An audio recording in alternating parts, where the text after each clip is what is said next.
So I wanted to kind of show you guys, this report by Godwin Weaver, which I had done because a year before that, Tegan Lucas and Maji Hamburg said they were really, could see that this very likely was a photo of Joseph Smith and that they wanted to write a paper on it. And we hadn't been published yet, and I just knew it might help if someone besides me held the actual object. Now, little story time.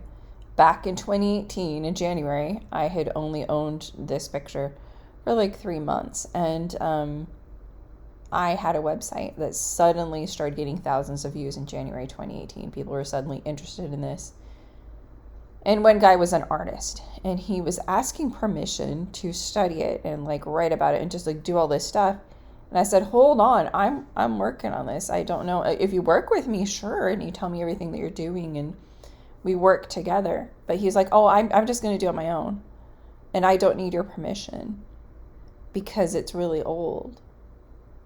And it kind of made me mad. And I had just had shingles, you guys, on my face, which is basically, it's just the chicken pox that it resides in your spine and it comes back, and it always just be exactly one half. So it was one half of my face, one half of my scalp. And so I still have posterior neuralgia. So I get, and it, I don't know, made my skin a lot more sensitive. It's just really not fun. But I was in a ton of pain still. And sometimes I couldn't open my eyes because I got a scar in my eye, and it eventually, I got a lot of medicine. I put prednisone drops in my eyes, which burned, but it helped with that scarring and to stop everything that was happening. And I did not go blind, thank goodness. It was scary. But I was just under extreme stress, just personal life, and that can just bring chicken pox back, but worse and different. Anyway, so I did say to that guy, I don't know if it's real. I don't know how old it is. I'm telling him to back off. So I made this own statement that someone started saying, like this one woman from California said, I don't think your picture is even real. I'm like, you don't think my picture is real? Like, it is real. But I made this statement, like, I don't know how old this is. It could be modern, because I didn't know. And I'm very, very blunt and very honest about it, but I was more saying that to be like, back off. You haven't touched this. You don't own it. I own this. And even though he was complimenting, I'm not mad at him or anything still, but I really was like physically not okay. So I was I was a little short with him, but he was like, I don't need your permission. I'm gonna do whatever I want. And I'm like, oh, just like Utahns, they don't want to ask permission and use their turn signal on the road and be polite on the road, whereas everyone else in the nation knows it's actually extremely safer to use your turn signal and not get over until someone's ready for you.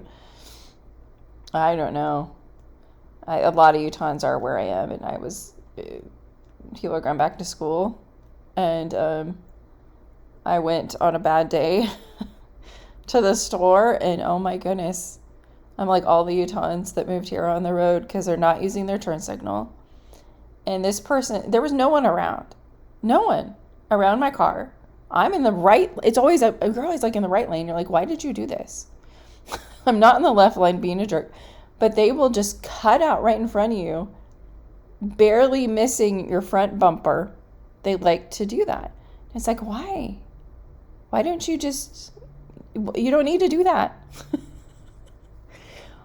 But they don't want to ask. They have to surprise you. So Utahns, if you see someone just jump over, probably from Utah, that is just their driving style. Like, they literally told me that they have to surprise people when they change the lanes. That is terrifying. So when we say you're a bad driver, because that is bad. That is a bad thing to do. It's a bad move. But I think it does come from generational paranoia, trauma, distrust to people outside of the state, that they just don't think people can be remotely nice, that if they signal, they'll let them over. Which in Oregon, 100% do all the time. Where I am now, most people do that. But I'll see Utah, someone doesn't. Without fail, usually I see a Utah license plate or something that indicates they're from Utah. So I do sign language. I will Like, you do with fireworks where you just like spell out your name. I would do that with my finger. I'm like, are you from Utah? Utah? You just did that? Really? Because that is Utah. It's uniquely Utah. Ugh. And I said that to the guy. I was like, just that you just do whatever you want. Just don't, not going to ask for permission. But I'm like, dude, you don't know. You don't know. So be nice. And then I apologized. And he's like, it's okay. And then he was really nice and everything was okay. But I basically said the same thing to Curtis when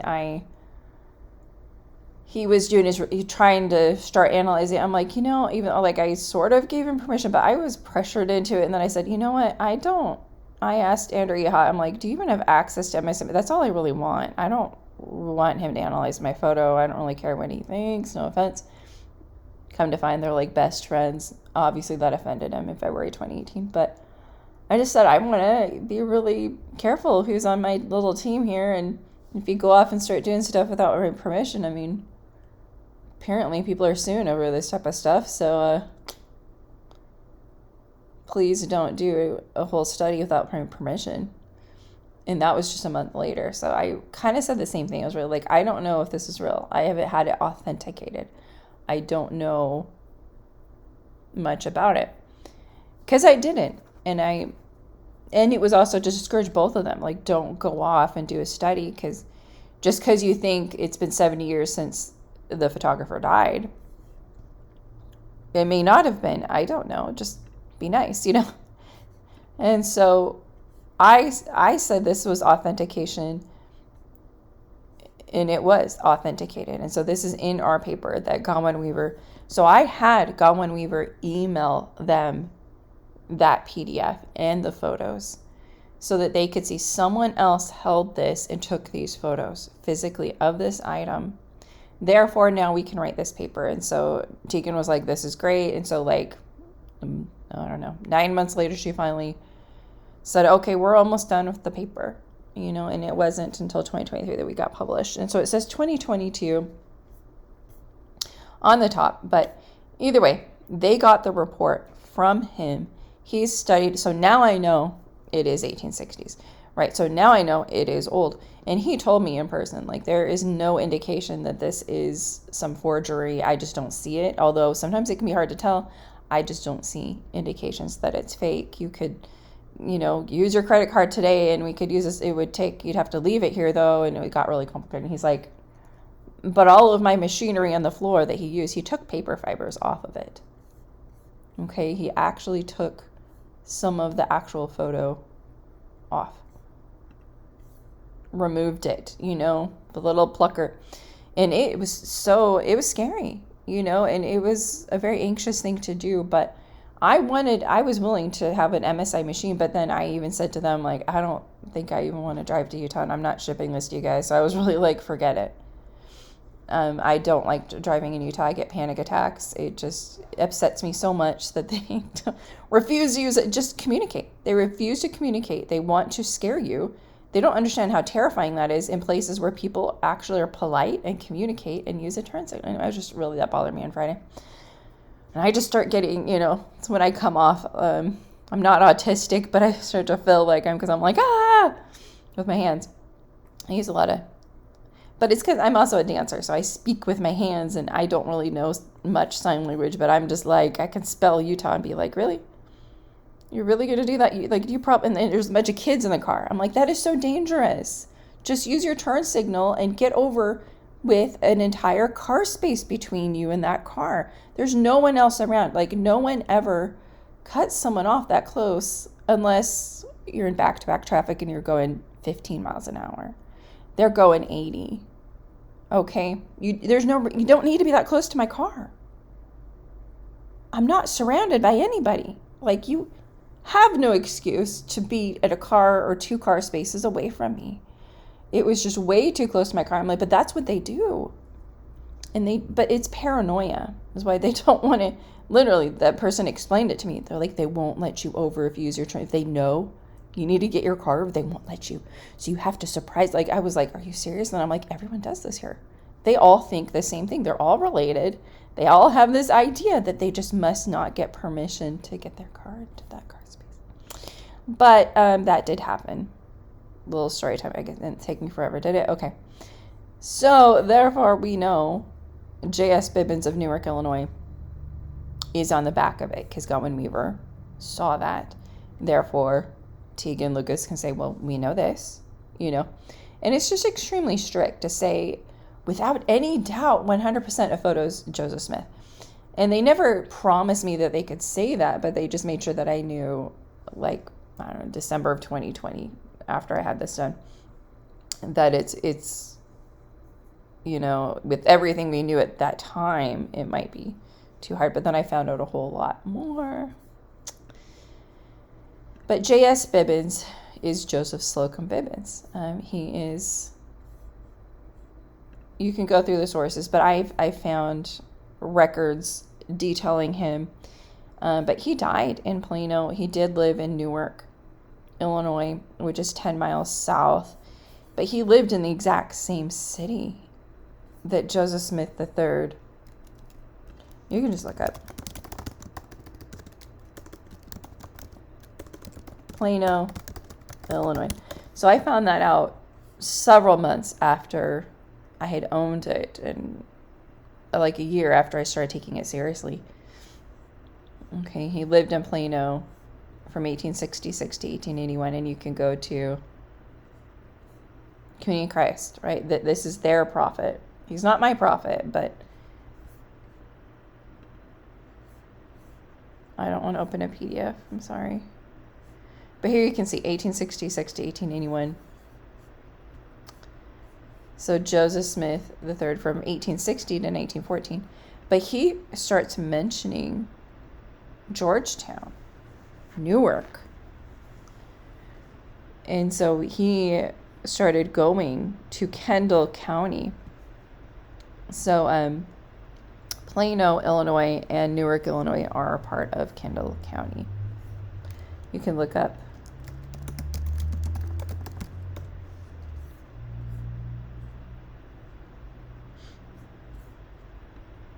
So you can just look at a map. Oh. No, I wanted to click on. Let's just do Kendall County.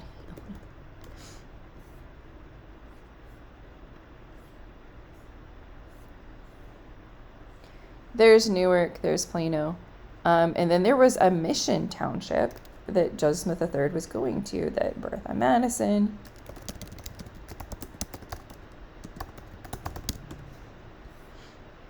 But they would just call it Mission. So if you look at the map there, there's Newark. And so Joseph Smith III was coming from Sandwich, trying to get to Mission. And you can see there's Norway. So there's Sheridan. Might have actually just been going there. But he started talking about Georgetown. So there is that little fact here. So Newark, this is literally .newark-il, Newark, Illinois, .us history, the village of Newark, Illinois. It was originally settled as Georgetown. So Joseph III, I find in 2024, like this, you just can't make this up, that I did not know this until then, that Joseph III had been talking about it.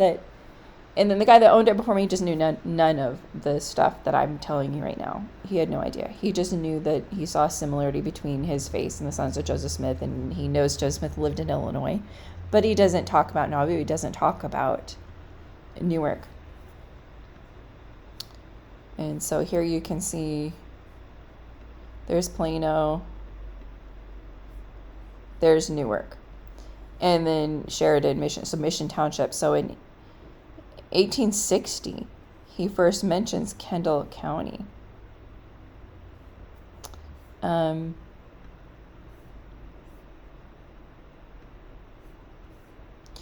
here you can see, if you go to kendallkin.org, kendallkin.org, I don't know why it says that, but this was like the Joseph Smith Papers of Kendall County, Illinois. So again, Kendall County. Where did I get? There's Mission Township. So there's county, but then there's a township, which is a little bit different. But here's the township. Here's Kendall County. So that website is all about Kendall County, which includes Newark and Plano. So Newark used to be part of LaSalle County, which includes Mission Township. So then you can look up LaSalle if you want to. But I'm going to go back to this. So Elmer Dixon just typed out by hand all of these newspapers that he found interesting. I think all of them, really. This is 1875. It said Newark being a little bit off the railroad and having no local print. Anyway, this is 1875. And Emma Smith in 1860s is talking about trying to get on the railroad and going to visit Joseph Smith III. Newark's just off of there. But for many years, it was called Georgetown. This is 1875. And there's a 1930 newspaper article about Kendall County and Newark where this person says, oh, but they changed the name, but the locals just still called it Georgetown. So Joseph Smith III in 1887, in his memoirs, I talked about that in 2024, that I just felt inspired to read Heavenly Father's, Debbie, if you really want to know, because I kept praying, specifically, I'm like, Heavenly Father, please help me know if Joseph Smith III ever talked about Newark or going there, being familiar with it. And the Holy Spirit told me, read past 1860s. They might talk about it. That was the exact thought that came to my head. And then I did. And then he was talking about 1887. He left Plano in 1881. And so he'd been gone for 6 years, but he was going to Mission Township from Sandwich and got lost. And he said that when he got to the little village, and this is still called a village, of Georgetown, Newark, that he could get anywhere in the land. He was going here. He's going to Mission. And he had friends there. He's like, as long as I could get here, and we could look at, is there satellite terrain? No? More? Satellite. And I did the drive from Plano to Newark, but he was going here. And then I drove through Mission. I drove through Norway. So Bertha Madison, her whole family, there's Stavanger. That's the name of Stavanger, Norway, where Mads Madison is from. You can go to my own YouTube channel.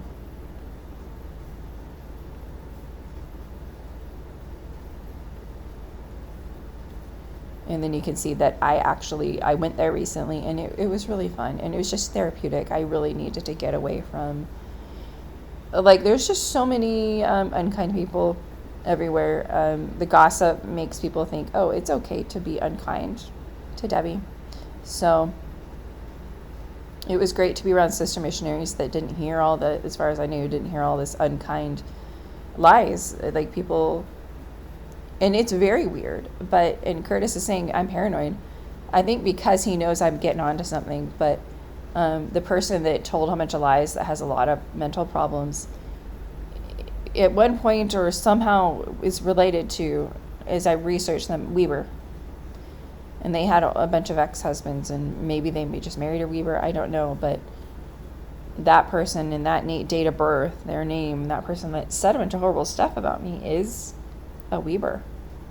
Or was. I don't know. That White Pages didn't tell me all that, but quite possibly they're related. So it's just like, are you serious? And that happened in 2022, and I had just made a video that said 6 doctors disagree with Curtis Weber. So, but I know he wouldn't in no way, shape, or form control this person, but there are a lot of weird groups that really disagree. Oh my goodness, just look at this changed death mask, and I was just showing my old video. Do I still have it up? There. Okay, I'll go into that in just a second. But I just was watching my own video where I was talking about the dad on Heartland. I'm going to pull up his face again and pull up that version, the changed version. See, here's Curtis's changed version of the death mask right there, of the photo, really. But it's claiming he just put the death mask, but it doesn't look enough like the death mask. It's just a Photoshop version. It's almost 100% that photo. And like 10%, 5% of the death mask. Okay, 80% of the photo, 5% the death mask, and then a bunch of photoshopping. But the bridge of the nose changed right there. He highlighted that. He darkened the bridge of the nose. Yeah. But anyway,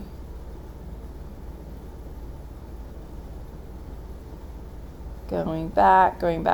So right here in this video, it took me 13 minutes. So I literally am driving from Plano to Newark. So I first drove to Plano, Illinois, and then I drove to Newark, and I just talked for 13 minutes. So here we are coming from Plano to Newark. We're on our way. It's taking me. Let's see, it's 6:56. We are in Newark, Illinois. Heartland Bank. 7:09. So I mean, it didn't take that long, but this is all farmland. So Joseph Smith III on his way really from Sandwich to Mission Township. But if you look at Mission Township, it's really close to that. But I just want to pull up. I was talking about my own video, and I don't know why everyone is like, I don't want to. This scared people. I don't know why, because it was just way too controversial, because I think a lot of people think DJ Bodden is really the expert on facial analysis, but he definitely misidentified this. I recommend watching that sometime, you guys.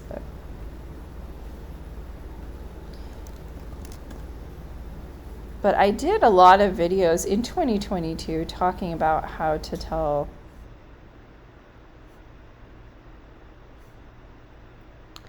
how big someone's nose is. So there's the Ben Stiller, Joseph Smith. He actually very clearly has, Ben Stiller has a bigger nose than the Larson daguerreotype, but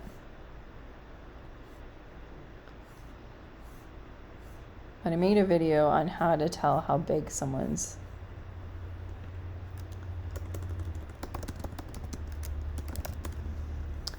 hopefully that was enough to click on. Yeah, there you go. So I'm going to mute myself, but in this video I compare him to Ben Stiller, because a lot of people said that. I'm like, and pointed out how the eyes, like Ben Stiller, his eyebrows don't match the painting of Joseph Smith, but he has these eyebrows that are very heavy, and most of his eyebrow hairs go all the way to these very, I don't know. And he has a little bit of that deep crease right there. I was just kind of pointing that, but I'm like, okay, how do we tell how big someone's nose is? Here's Joseph Smith's nose. Bridge of his nose starts protruding with his upper lash line, not his lower, but this guy looks like the lower lash line. And then I'm like, you know who it just came to my mind had a similar nose as the Larson daguerreotype, I think, is this guy. And interestingly enough, as I'm watching my own video and looking at these different pictures of him and his nose, that really is not very big at all. Yeah, when they were changing the death mask and reshaping Joseph Smith's death mask, it made him look like this guy, you know? But he has that triangle between his eyes. He has that wider space. You can really see it here. Right there. This is really zoomed in. But you don't, and then he's got that expression line. Oh, is that an identifying feature? Therefore, he's the Larson daguerreotype. No. I mean, even Ben Stiller had that exact same expression line. But it's Ben Stiller, you know? So really, that's not a unique, that's an expression line. So, but he just sort of has this larger distance and that heavier, a little bit more prominent area between the tip of his nose and his upper lip that looks similar. But anyway, but yeah, this guy has, I'll just kind of push play and it looks a lot, I just keep thinking of like Chris Potter, I guess, because I'm watching Heartland on and off. He's crinkling it up really quite a bit, but it sort of seems to kind of be, I mean, people usually have a furrow in their eyebrow. It's a common thing. And when you look this way, and I think the reason often will look like it's on one side is because of lighting. Okay, so if lighting's hitting there, there's a furrow there, but the light's hitting that, so it's blurred out. But then it's hitting that furrow, so then there's a shadow. So if there's more light coming from over here, it's coming down, but then there's going to be a shadow. Kind of like when light's coming this way, light's coming that way, more shadow there, more shadow from anything that's sticking out from where the light, side light, there's side lighting there, right? Okay, I'll stop. He has furrows, probably uniform furrows.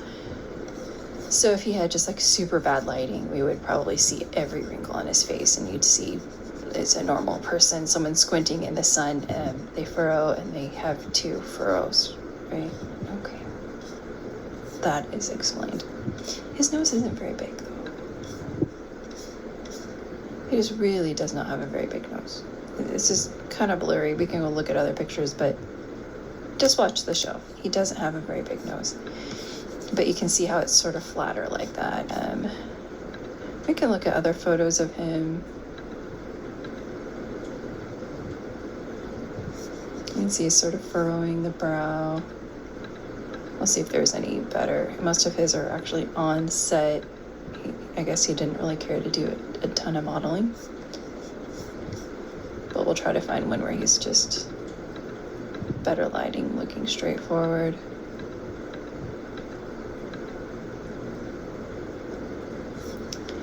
See, this is okay, but yeah, you see how it was, the furrow on the brow was there, but now it's there. Guess this is bad lighting, right? But where his nose starts to come out and just the size of it, it's a much smaller nose. Yeah, and I made another one where I kept talking about shadows, and that's how you can kind of tell. I did a video, I don't know, let me see if it'll pull it up, where I did talk about and show pictures of Elder Bednar.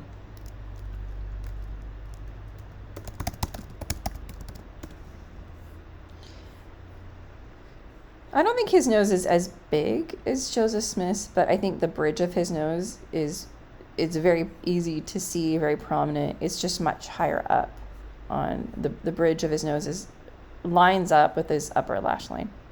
Upper eyelid. Whereas the Larson daguerreotype, you don't see the shadow change until much lower. And so I did a whole video in 2022. So, that video. That's an interesting picture. This is September 2022. So, that's a really weird thing to stop. So I don't want to be paused on that. But Ben Stiller has a much bigger nose. And then you can tell that his nose is bigger than this guy's when you flip between the two. So when you go, I don't know, like right here, where did I really start? But you can see it highlights, so it's kind of opposite highlight, but then there's also a tan, and then it's a lot can be going on as far as shade changes, like wearing sunglasses and stuff. But the bridge of his nose is very high up. And so when you superimpose him with this guy, who has more of that wider space and that triangle, that just looks a lot more like that guy over here. from Heartland,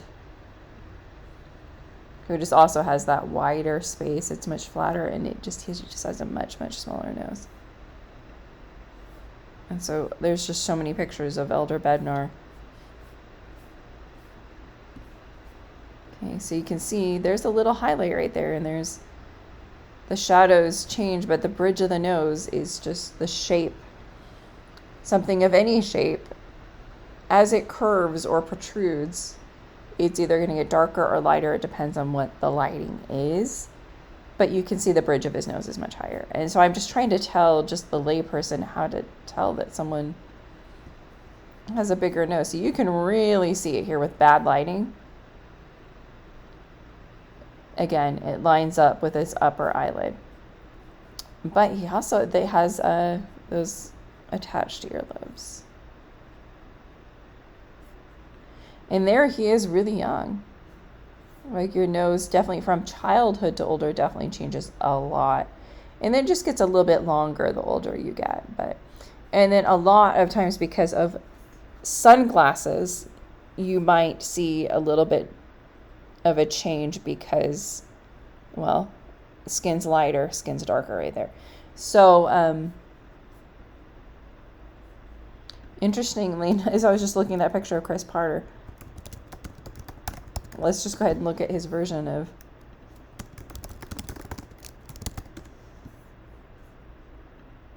of the death mask.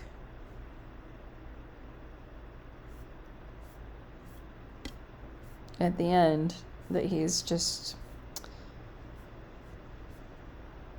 changed a whole lot of things. But, I mean, you look at that nose, but then look at this. Now what does it look like? What does it look more like now? This guy. It really, really looks like he's made his nose now. He's flattened and widened it right there. So now it looks like this man's nose. Really did. And those are such subtle changes. They are very subtle. Even though to us, we're like, oh, that nose is so different. It's so big. It's so small, and it's so easy to just make that little change.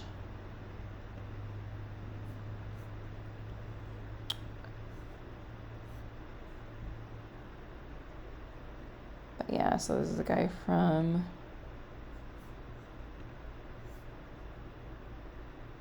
So yeah, he's from Heartland. And I'll just go ahead and look him up again. So, did I say his name is Chris Parter?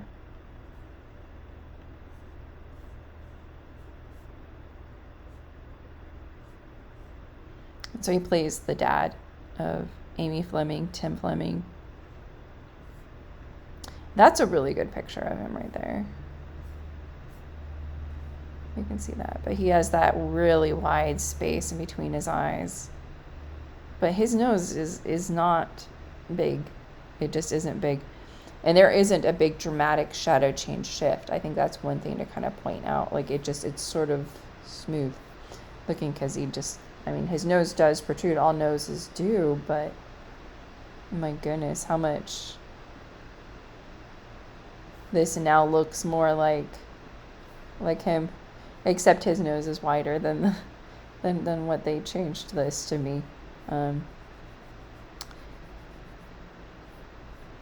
But yeah, was this warranted to narrow the nose? Like when you look up, I mean, all the pictures of Catherine Smith, she's a lot older, but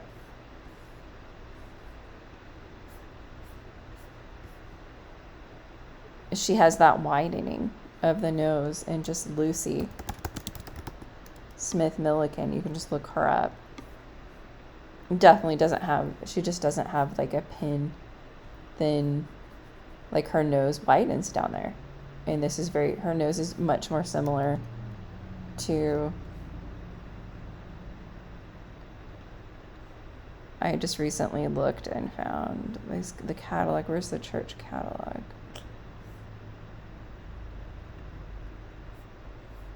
So I'm going to click on this again. And so I did find, and it's interesting that these are all, expand that again. And so this actually was printed in Salt Lake City, and her picture really, on the exact same paper, 1860s actually. This is 1860s, but on here you can't really tell, but it says it's taken from in his 34th year. So taken in when he was 34. So Joseph Smith III's newspaper, the Saints Herald, less like just a couple of weeks after he submitted the photo of the painting to Library of Congress, says the forward-facing painting was taken. It was taken of my father when he was 36. So it'd be 1841 to 42, December 1841 to December 1842. But yeah, so Hiram. So this actually, I guess it was printed in Salt Lake City. But yeah, this is the. We don't have anything more modern than 1860s, and I'm going to prove to you that this is 1860s because I also have, let me see here, do I still have stuff open? So many tabs open. I was looking at J.S. Bibbins' work. So some of other,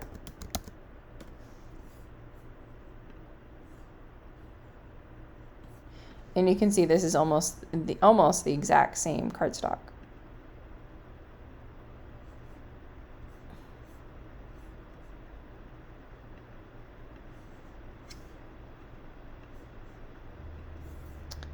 Extremely similar. And then when we click on this is by J.S. Bibbins. You can see it's 1860, so it says 65, and it has the sun stamp, so it's 1864 to like 66. So it's an 1860 J.S. Bibbins photographer, Newark, Illinois, during the Civil War. And Godwin Weaver, his whole report and everything, we looked at J.S. Bibbins' work and we analyzed the oldest photo of Phoebe Woodruff. Like, you can't contend that's the oldest daguerreotype there is of her, so it's got to be August 1844. Harsh side lighting, short background. And like you can see that here. Side lighting, short background, uneven. Short background, uneven. And this is not J.S. Bibbins' studio. It's not his camera. It's not his lighting. It is his camera just taking a photo of an older daguerreotype. So that's why Godwin Weaver wrote that, and he explained that to me. That it's an earlier portrait of a daguerreotype given the 1860s style of CDV. Evidence is that the high contrast, so it gets higher and higher contrast and looks worse and worse every time you re-photograph, especially with those old cameras. But even today, if you like re-download your own YouTube video over and over and over and re-upload it, download it, re-upload it, it'll eventually become the worst pixels in the world. So anyway, I'll just kind of end that today. So maybe that painting did make it to Salt Lake City. I don't know, but there's nothing later than 1860s. So 1860s was a big time for the Smith family to be photographing paintings, to be photographing daguerreotypes, because Julia Murdoch Smith did that. And what happened because of that process, Emma Smith's daguerreotype was pretty much destroyed, very, very damaged, very, very darkened. That's what would have happened to Joseph Smith's daguerreotype. Have a good day.